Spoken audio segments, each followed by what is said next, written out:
At ito na ang maglalaga ako ng itlog gamit ang aking cooking utensil. Ayan, laga-laga muna at may hapunan. Ito ang pagising namin ng umaga.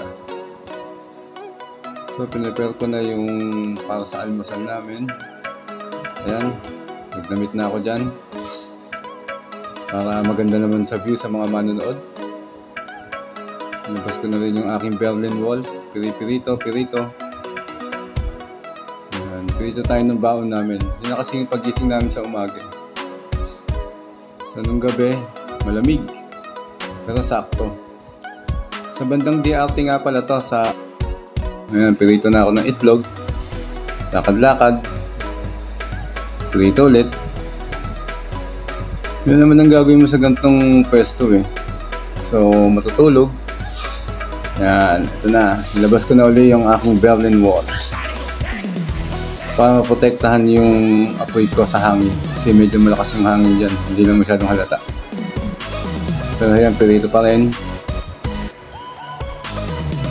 Siyempre ako ang punong abala. Si Madam may tulog pa. Oh. Yun naman yun. Galaw. Tapos na. Oh, itlog. Oh, pirito ulit. Oh, di ba? Yun lang. Ang mga usually baon na naman dyan is pampirito. Kasi yung mga may sabaw, pansit canton, pwede rin lutuin kasi meron tayong dalang mga kaldero at saka baso. Pero usually dala namin dyan tent, tubig, yung kalan, yun naman ang dala. Tapos trapal. At swerte lang kami ng gabi niyan kasi hindi umulan. O yan. Pinito ulit tayo. Tayo bang maluto. Ito, pangkape na to. Kaya tapos ko na yung aking mga meals. So, kape-kape na. Gamit ang aking Honor bisikleta baso. Yan. Gamit na gamit yung baso niyan kasi maganda. Meron siyang pangsabit. Pwede isabit sa bag. Yun lang yung magandang dalhin dyan. So, mabibit-bit mo talaga siya. Pero sa dami ng dala namin dito, usually nagbabike ako. Pero ang gamit namin dito, nakasasakyan kami. RFM. So ang bayad sa kanila is 150 per head. Kasama na yung pagpipitch ng tent. O ayan, tapos ko na i-prepare. At gising na si Madam. O di ano pa gagawin? Kakain na kami. Salin-salin tubig sa kape. Ganun lang. Kahit pa paano na-relax. Nakaiwas sa problema sa syudad. Pero hindi naman. Ayos naman yun. Ayan, kakain na. Siyempre, baka kami tinapay. Palaman.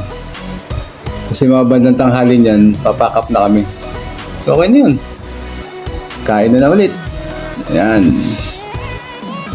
Kape-kape. Mamaya na ligpit. Yun naman ang ginagawa namin dyan. Ganda rin yung pwesto. Kasi ang tapat niyan, yung pinakabundok. So nasa mataas na lugar ka.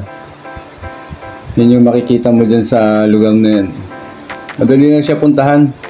Pwede siya ng papuntang Secret Falls. Pero may sa bandang kanan sa unang ahon.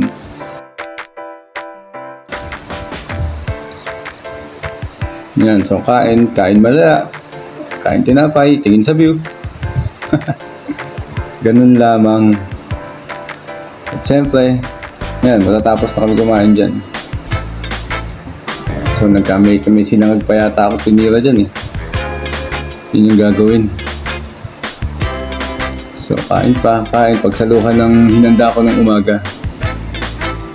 Sa ganyan ako ang punong abal eh. Syempre, yun naman tayo eh. Pag-asikaso. Diba?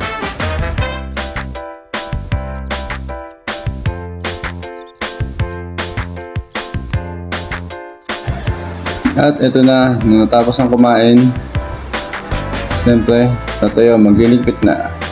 At boom! After kumain, humilata. Duyan sa view. Yan naman ang gagawin. Enjoy hanggang sa umabot ang tanghali. para kami makapag-ayos na din. Yun lang mga kakokot, mga kapadyak. Camping-camping, sarap lang. Salamat!